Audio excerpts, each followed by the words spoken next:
when you're in the public eye and as a woman, there are many pressures that come with it.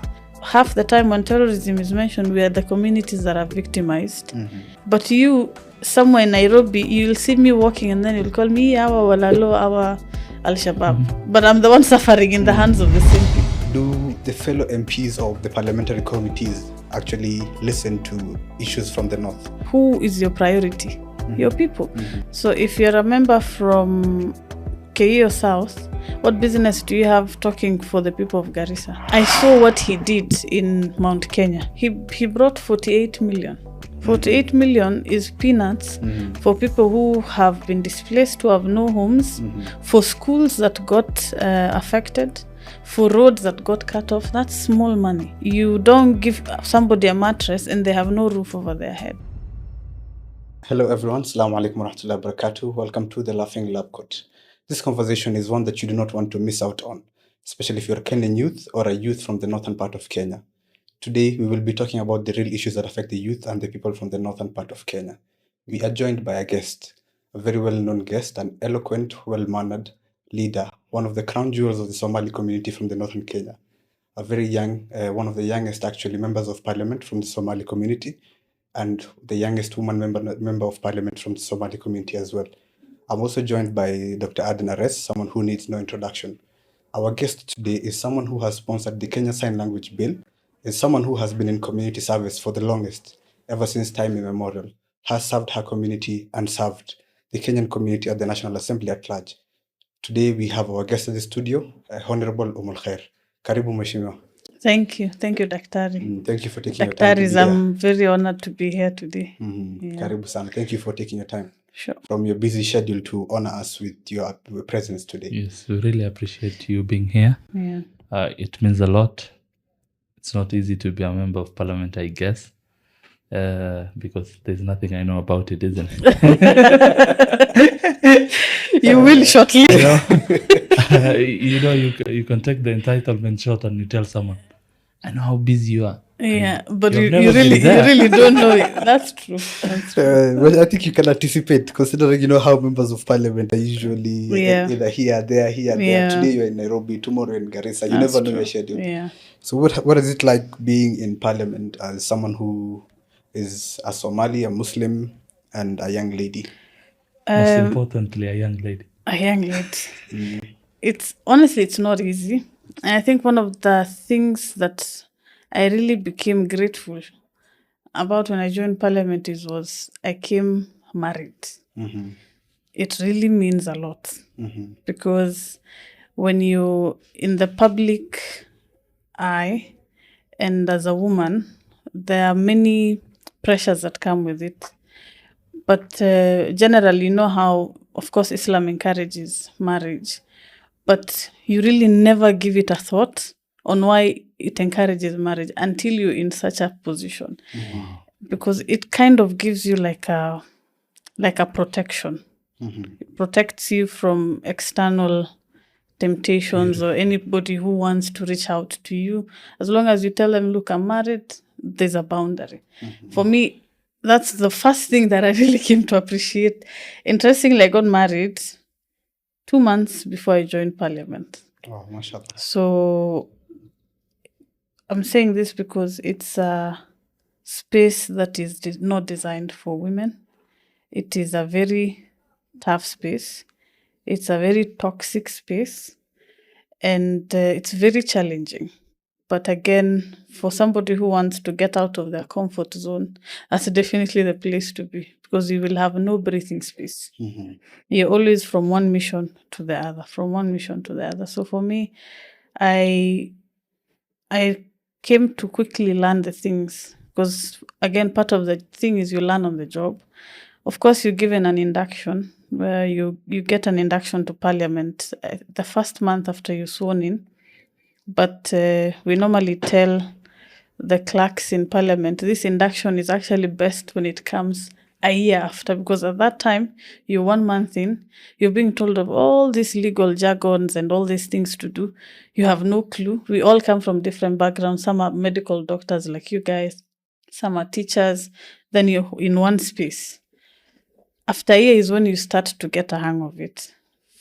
During the induction, they kept talking of standing orders and were giving a booklet. I didn't open that book the first 6 months because I didn't know what was happening.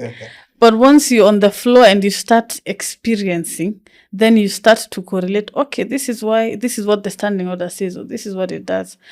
There was a day I wore sneakers. Just wore sneakers. I was pregnant at that time, and I just went to Parliament. And one of the members were like, no, you will be thrown out. It's in the standing orders. I was like, okay.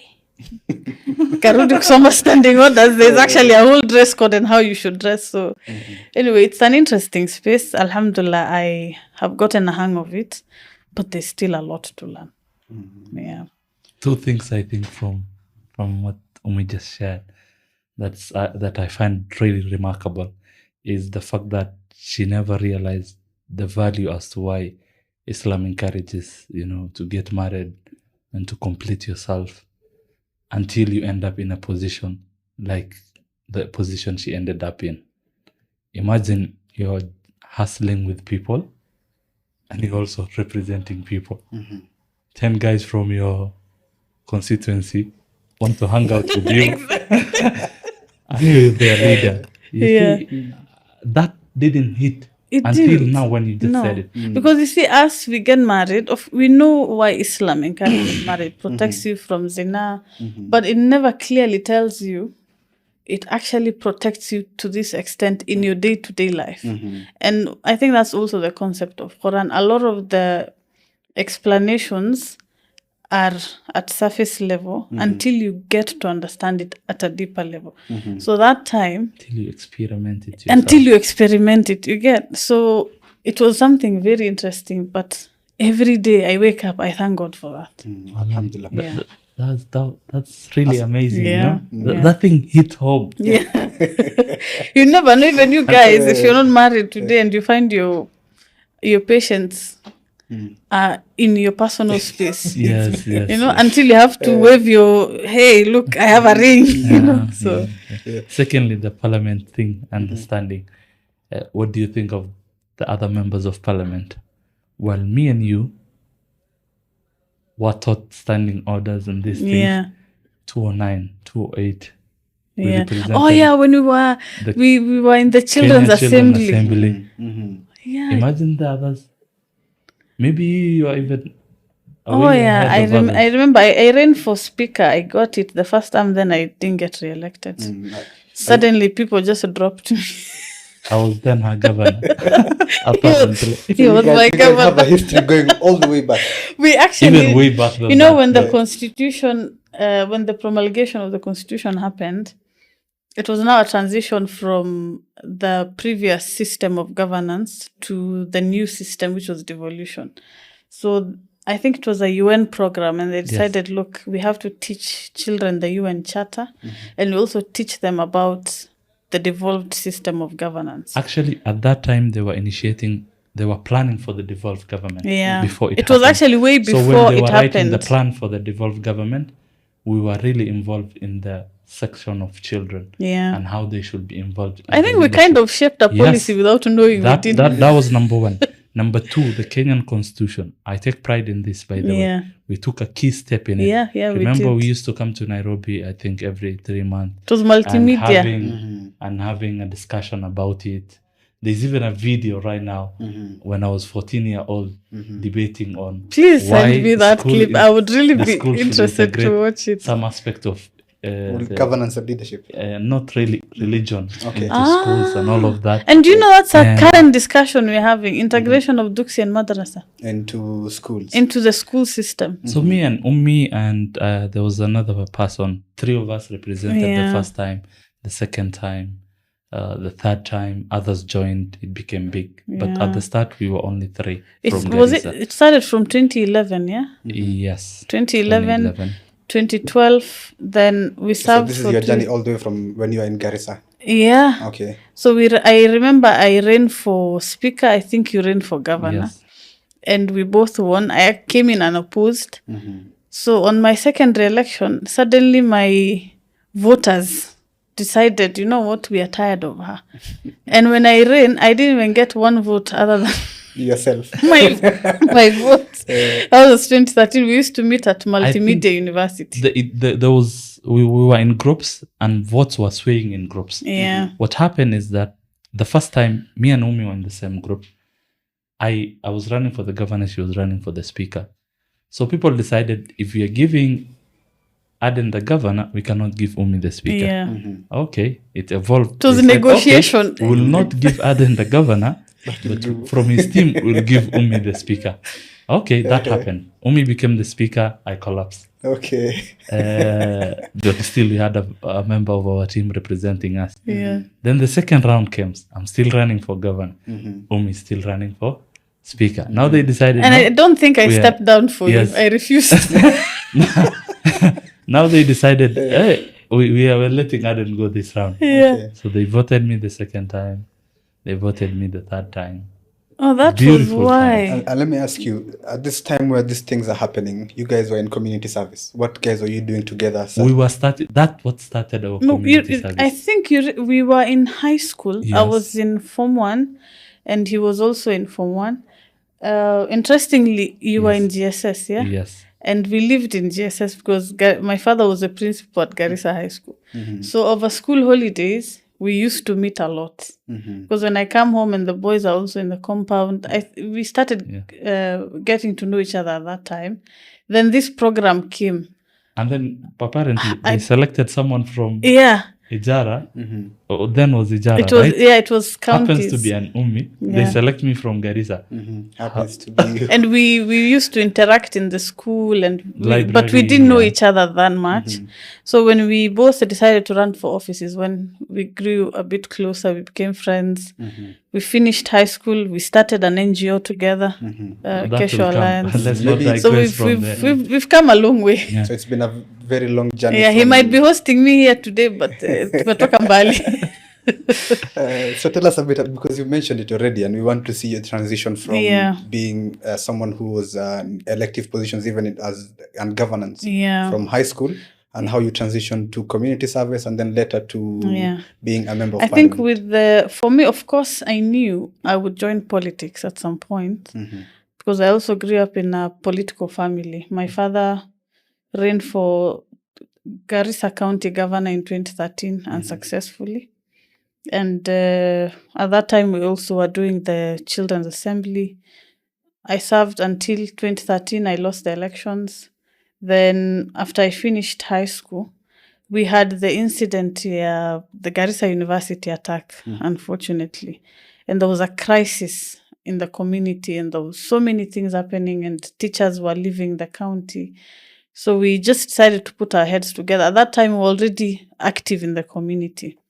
So we lobbied other young people. So it was Ares and I. Fahad, who I think is currently... He's working in senior treasury. economist, He's a senior officer there, and I think an educationist also. He's probably doing I his guess we all PhD share now. that. You're also an educationist. Yeah, I am and an by the way, we educationist. were a small group of youth, but we were influencing each other positively. Abdullahi Oyo is also a friend of ours. He's a teaching in the teaching fraternity. We're a group of us. So we decided, what can we do for the community? We started volunteering, planting trees here and there, doing programs here and there. Eventually, we ended up partnering with different schools, and we would go interviewing young girls who didn't have access to transition to high school. And we would be able to send them to school, maybe do their small shopping. Na nisi tunachanga pesa. Well, leta mia, leta One of the most 2,000. beautiful thing is, before even we transition to specifically helping people getting to transition within school, is we were doing like need-based problem. Yeah. We just meet up, what is the need today? We go do that. At one point, imagine, we decided to teach. We're just fresh from high school. Yeah, we were all finished volunteering. high school. The unfortunate incident of Garissa University happens. There are no teachers. Students are still preparing for exams. I was like, what do you want to teach? I want to teach biology. She want to teach English. I avoided math. Fahad wanted to teach math. We have Oyo, who was really also an exceptional educationist. We had Mohammed Hambe. And you see, Hambe. we are like, there is a problem today. We go solve the problem. And then we realize, we want to teach these kids. Where do we teach them? Schools are closed. We started a tuition program. We are like, let's talk to Ummi. They have a compound which was a school. And their students are on holiday. We can use that compound. She talks to her family. She says, we'll take up the space for the holiday. And then now I totally forgot that. I remember every bit of it. Because you have a sharper memory than myself. That's one of the proudest moments. It's the most exceptional things I've done in life. And then we go to schools. We're like, hey guys, Form 4 students who are preparing for exams, who have not been taught for this whole term, please come, we'll prepare you for an exam. Okay? We're like, what comes in biology paper 1, what comes in biology paper 2? That was my major. And, English, Umi, and then there's Oyo, Abdulaidin, there's Fahad who's doing mathematics, okay? And we all decide we are teaching. And imagine we taught those guys super well. They performed so well that year, despite them. We were following up with their KCSE results, and we were very proud of ourselves. Wow. Mashallah. And this is bringing me to one other point. Now that you're showing how the education, there's a lot of marginalization towards people in the northeastern Kenya, and where you come from is Garissa County. And I have seen you speak severally in terms of education, gender equality, and empowering the girl child in the parliament. Do the fellow MPs of the parliamentary committees actually listen to issues from the north? Or are they something that are like put off behind or are given a cold shoulder? No, but you see, every member in that house represents his people. So if you're a member from Keio South, what business do you have talking for the people of Garissa? My point is, everybody prioritizes their people. So the burden then squarely lays on your shoulders. If you come to that house, at the back of your mind, who is your priority? Your people. So that if there are challenges, the MP for Keio South will stand on the floor and speak for his people. This is happening in Keio. We have these challenges. But if there's an attack or maybe there's a teacher's exodus in Garissa, that same member of parliament, of course, it's his mandate, it's his priority, but he will give the chance to the members from the area to speak for them. So you find that people lobby in blocks, people lobby in groups. That's why you have different caucuses. You have the Northern Parliamentary Group, we have the Rift Valley Caucus, we have the Mount Kenya Caucus. Caucuses essentially allows us to lobby as a block. So I'll give you an example. We've been having the teachers recruitment. And previous regimes, it was a bit difficult. But when we came in, we sat down as a caucus, the pastoralist parliamentary group, and then the Northern Parliamentary Group as well, because pastoralist is a bit large. So the Northern counties, we sat down, we said, we don't have teachers. Northeastern has become a recruitment ground where somebody wants TAC number, they'll ask to be posted in Mandera. When they stay in Mandera 2 months, they'll write to TAC and say their life is under, or they're being threatened. Then TAC transfers them. So there's a gap again. So this person maybe was only targeting to have the TAC number and they leave. Why is our region becoming a recruitment hub? So we decided first, deliberate steps where you use your CDF to enroll for your own youth to go to Garissa University. And they go into the teaching course and we pay for them. And the MPs pay for them. You then post those teachers to go to your counties. If you're from Mandera, go home and teach your people. Mandera. In Mandera, there's no day you'll cite insecurity in your own home county. So in such a scenario, we lobby as a block, go to TSC, get appointment letters, bring it to our people, recruit them. So essentially that's how it works. But of course, different agendas are on the floor every time. But you have to be consistent. Agendas from Northeastern, are they given priority? I mean, it's how you prioritize it. If you make it The floor of the house is very powerful, by the way. Mhm. The drought issue. We could speak on the floor, we could not. If you speak, you get addressed faster. Mhm. Anything, because it's a house of records. Parliament is a house of records. If you even whisper, it is recorded on the Hansard. Mhm. So at the end of the day, those records go down in the Hansard that this issue was raised. Anything that is raised on the floor of the house is never ignored. Mhm. Remember, you're paid to talk. Your work is oversight, represent, legislate. That's it. If you fail to do that, then you're failing your people. So I utilize the floor of the house. Anything that happens in my community, I have to speak on it, knowing it will go down in record. So that 10 years, 20 years, any other person comes, they will know Umi once spoke about this issue. Whenever it is raised, it goes directly to the ministries and they have to be addressed firsthand. It's why the Tana River Bridge is now being built, because I was constantly hammering the point. If I didn't, flood would still have come, we'll have no roads. That's the power you have when you're in parliament. The other thing that members do, if you want a matter to be addressed urgently, you can actually call for the House to be adjourned so that they discuss only that agenda. So if the drought is happening, you can write to the Speaker, request for adjournment.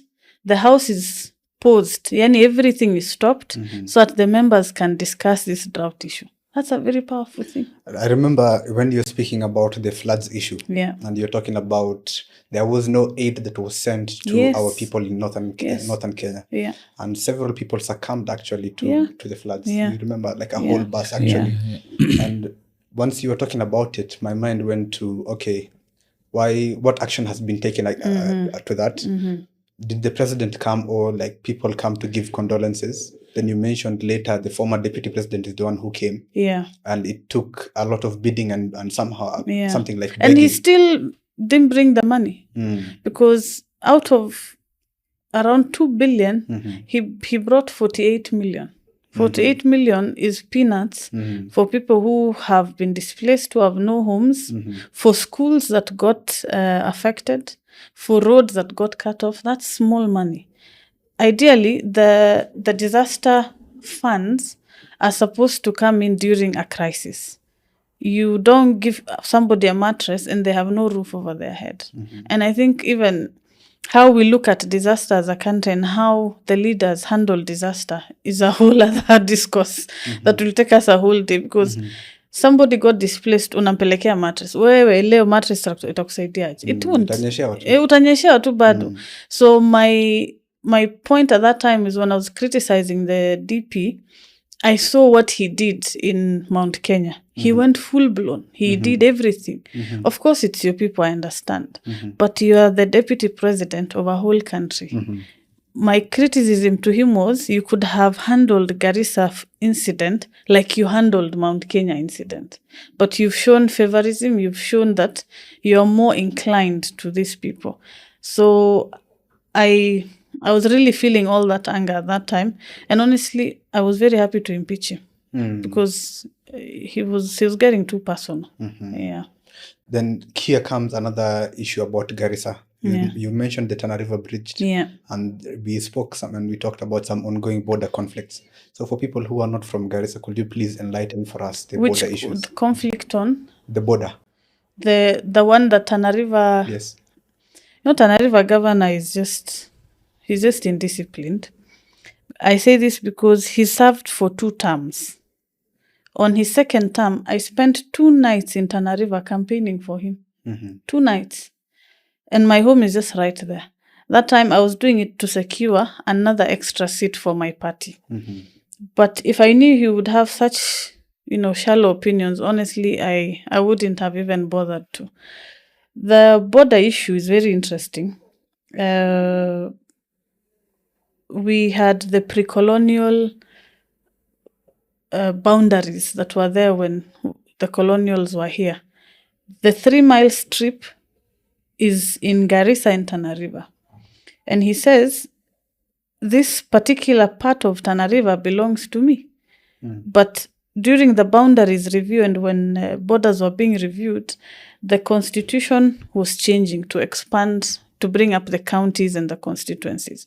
I think constituencies at that time, were they always 290? I think there were 290. Now we have extra 47 counties that have come. It was obvious, land is very emotive. Every community would complain. The same way the Suba complain, even us, we would complain. So they decided any dispute that arises, instead of going all the way to court, let's form a commission, the NLC commission, let them address boundary issues. That's why you don't find these cases going to court. The commission sits, they review, they decide, you know what, we'll gazette this, we'll degazette this. Tana River had their first hearing for NLC. They did it in, I think, Lamu or Malindi sometime, either late last year or early this year. The entire leadership rallied. They went, presented their views. Same way, the NLC will come to us, and we are preparing. And our leaders are prepared. We will put our submissions, then have a fair hearing. There is no difference between Tana River residents and Garissa residents. They've always lived together. Yeah. They always work together. In fact, there are matatus that are en route between Tana River and Garissa. They live in Tana River, they come to work in Garissa. Jioni kila mtu anarudi kwake. Same way, there are Garissa residents who have properties in Tana River. Farms and everything. And we work together. I come from Ijara. We've always coexisted. Mothers from Tana River County come to sell grass in Ijara market. It's not a big deal. But now when you as a leader come and politicize the process, you create a hatred between the people, and it's not right. So for me, every time I address the land issue, I go directly for the governor. I don't go to Tana River people because they have done nothing. The criminals here are the leaders, and us leaders must sit down and create that harmony, where if we fail to do that, these people will hate each other. Then how does it benefit? At the end of the day, our families, our children, our relatives are in Nairobi. You leave these poor people fighting for no reason. So it's not fair. And I told him, until the day you stop, I'll just be on your neck. In fact, I have a lot of time to just fight the government. Earlier, when we were talking about how events do occur in the National Assembly and how people lobby for development, you talked about people forming caucuses and people lobbying in unity. And we look at leaders from Northeast and all the members of parliament, starting from Mandera, Wajir, and Garissa, and also the Asal areas. Now, the president initiated an infrastructure development project of this road, the famous road, from Mandera to to Isiolo. Does it show that the president is now recognizing the Somali community's previous marginalization and past mistakes, and he's actually trying to bring us into the national cake? I think normally I don't like celebrating leaders, because even me, when someone comes to overhype me, I know it's just hot air. But I would give it to him. We've seen Uhuru's regime, even in terms of the representation up there. We weren't. We never had strong representatives from our communities or the faces of the Northeastern people in the public appointments. But with President Ruto, he has really gone out of his way. Imagine having a docket like NIS, having a docket like DCI. Health now. We had defense at some point. The biggest challenge, and I'm a believer of one thing, let it be you that marginalizes yourself before we point fingers at national government. In Uhuru's regime, we would call out Uhuru because DCI, NIS were with other communities. So we would tell them, these guys, they're killing us, they're doing this, they're abducting us. But we are in those seats now. So for me, I give it to him that we know where the problem is. We know where the shoe pinches. We have security issues. It's a courtesy to have our own people there. So that hata tukikaa kwa kikao ya wazee, and they come, we'll tell them, look, stop these abductions. You're the one. I don't have to look for President Ruto. I'll just tell you direct, stop these abductions, stop doing this, stop doing that, or help us budget for this, and it gets easier. So maybe his appointments were within that route where he might give the chance directly to these communities that are suffering. The road that became very famous is a World Bank project. World Bank project, of course, it goes through Treasury. And if they're not prioritized, the money will stay there until the day you decide to implement. So fast tracking and even having clear instructions with the exchequer, knowing that we need to put this road to come to a completion by this, it's a good target. And for me, I am looking forward to it because roads are very crucial for our people. The road, comes all the way from Lamu, Pitias, Garissa, comes through Bodai, Madogashe, all the way to Isiolo. Those routes are IED prone. IEDs are planted on tarmac roads. IEDs are never planted on tarmac roads. So if you tarmac the roads, you've dealt with terrorism. Hakuna gari italipuka. So for me, critical services that should come to the people. Excavators and constructor. Yeah, unless it's wakuja wachimbe ati wanaeka IED, it's very hard to plant IED in a tarmac road. Our people suffer from these attacks. Half the time when terrorism is mentioned, we are the communities that are victimized. We are the communities that are, profiled. But we are the first victims. I can't go to some parts of my own home county because I'm scared of IEDs. But you, somewhere in Nairobi, you'll see me walking and then you'll call me, our Walalo, our Al-Shabaab. But I'm the one suffering in the hands of the same people. So I really appreciate the president for having done that, but there's a lot more to do. We still have a crisis in healthcare. We still have crisis in the education sector. So we have a long way to go, but let's give it to him. Maybe this time tupate mabarabara, next time tutapata vitu zingine. Or maybe we become the next time we might be the president. Inshallah, that's what we're looking forward to, because I think it's high time, because if I'm a bit, we are the ones who are supposed to be self-critical of ourselves. So if you look at the Somali community in Kenya, and from all the years of marginalization, right now, go to any healthcare school, any medical school, any technical school, you find a lot of educated people from Northeastern who are now in government offices, in people who are actually building up the community. But yet again, the county governments are also, we are the ones who, with the devolution of county governments coming, we're also the ones who are stealing from our own people. I call it devolved corruption. Because something like, because you're from Garissa County, let's take PGH, former PGH. It's a crisis. It's a crisis. And that's why whenever I'm making my arguments on the floor, I cite marginalization before devolution. I don't cite marginalization post-devolution, because let me tell you an interesting fact, and I think your viewers will be mind blown. The amount of money that Northeastern received cumulatively since we got independence up to devolution is way less than the amount of money we've received the first 10 years of devolution. Wow. You're kidding me. Yeah. In 10 years, for 60 years. For 60 years, the amount of money we got is way less. So even if you want to cite devolution, fine, it happened. Injustices happened. We are acknowledging that it happened. Marginalization, Now we have brought you devolution. The money is no longer Mtukufu Rais money, where you have to go Mtukufu Rais indipatie pesa, and he gives you money. The money now comes to you straight from Treasury to your accounts as a county government. Where are you taking that money? So it's a point to chew on. That's why I really don't like to comment on marginalization issues. It's very unfortunate. Garissa County not hiring medical personnel.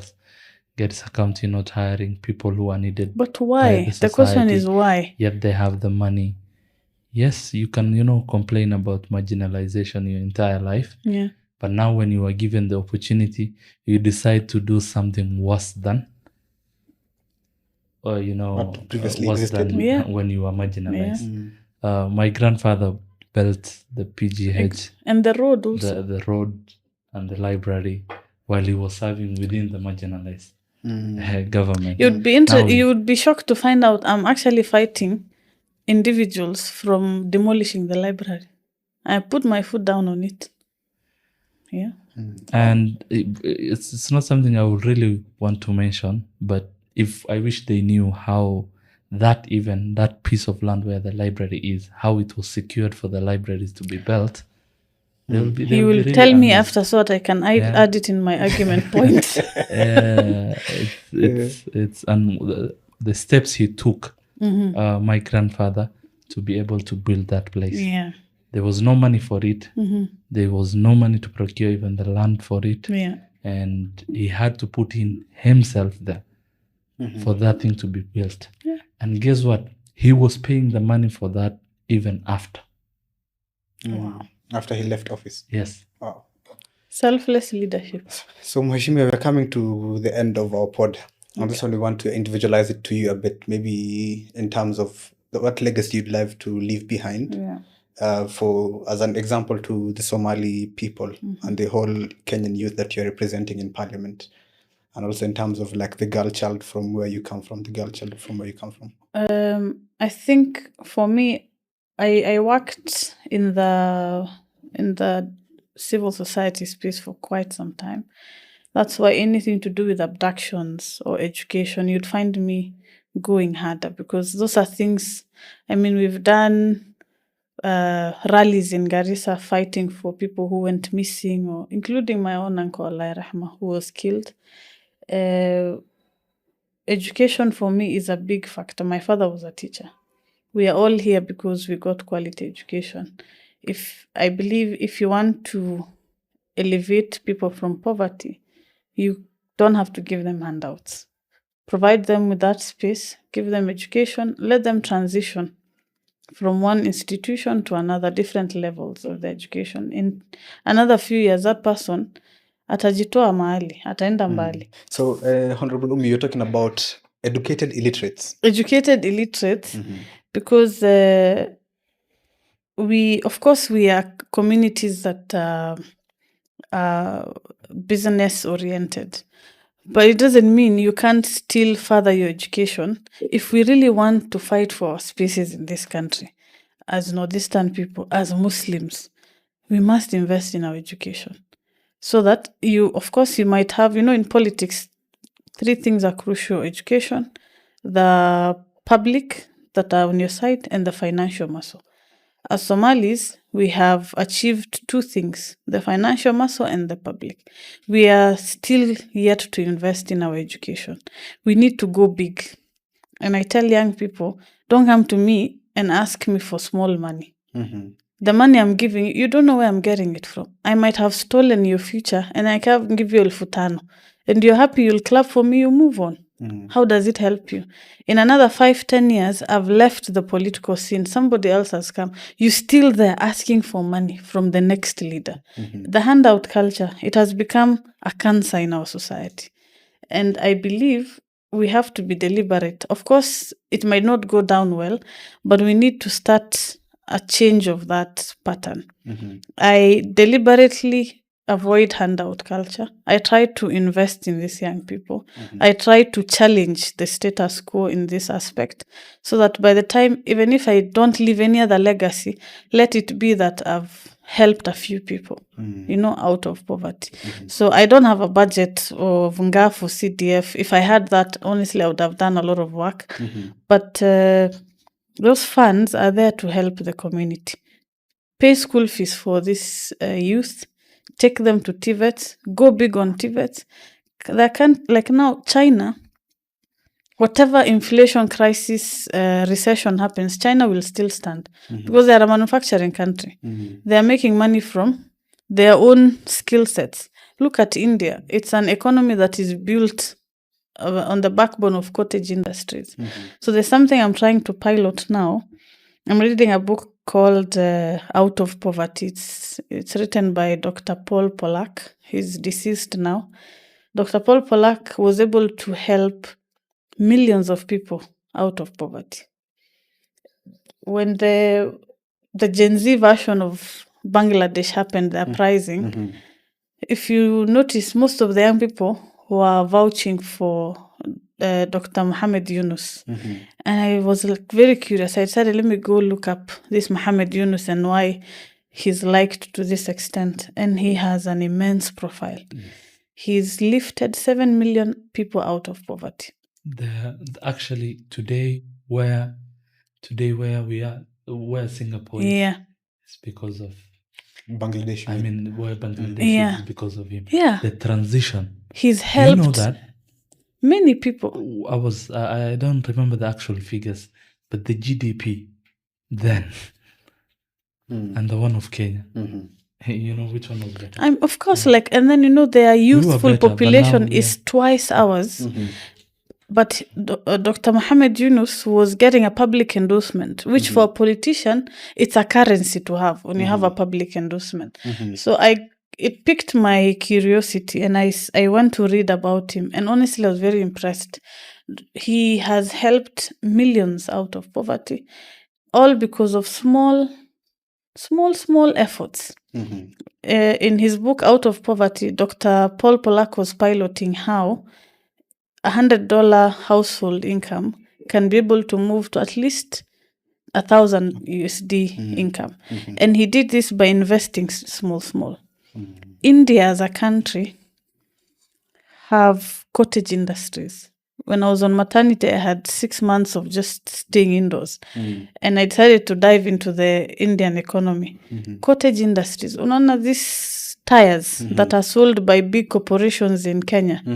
They are made on the roadside. In India. Yeah. Their Juakali version, they make tires. They make water tanks. I've seen those. You've seen those videos? Yeah. They make easy rubber shoes that come to Kenya at a cheap price. They make it. But as a country, we're importing everything. Okay. The only industry that has picked up is the Juakali industry.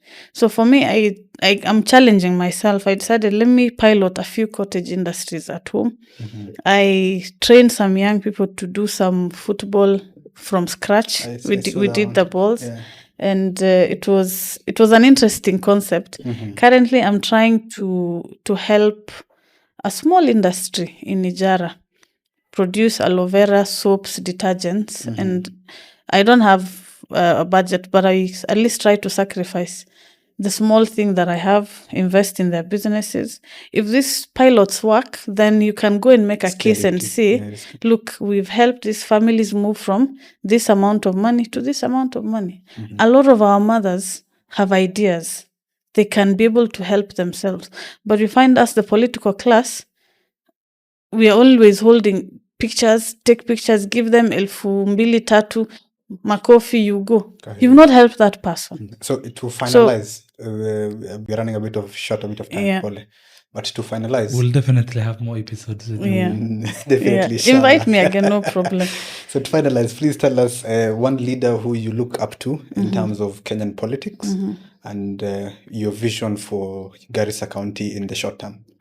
I look up to my father a lot. He was a teacher for 17 years, and in those 17 years, he was able to successfully educate many young men and who are currently big figures in the society. So the day I was sworn in, I remember he called me and he said, Umi, whatever happens, do not compromise anything at the expense of the public. It might look exciting, it might feel exciting, but just to know that every corrupt activity you engage yourself in, it is coming back to bite you. And that has sat with me. So I really look up to him in terms of how he does his things. His manifesto when he was running for governor that time is something that he managed to pilot when he is not in office. And a lot of his ideas and his way of doing things is hands-on. How can you help the people? So I really admire him and hope to be at least twice what he's become in life. What was the second question? Your vision for Garissa County in the short term, or your political career? Hopefully, will not disappear from the political scene, because I think the change we need to make should come from us first. I do things a certain way. The more young people come into the space, the more they will be different from the previous politicians that we've had. And I really want to become the governor of Garissa someday. Inshallah. So maybe kidogo side fanya hii siasa, but the day I decide to run, you'll come and open your pockets for me. Inshallah. Lazima tukaribisha vile umekuja. Nasikia ni milioni 5. I mean 500 million. Inshallah. So thank you. Yeah, I think thank we have come to the end. Yeah. Stay subscribed. We are going to be having more conversations of such where we put our leaders to account, and hopefully even us can contribute to the growth of our country. Santeni.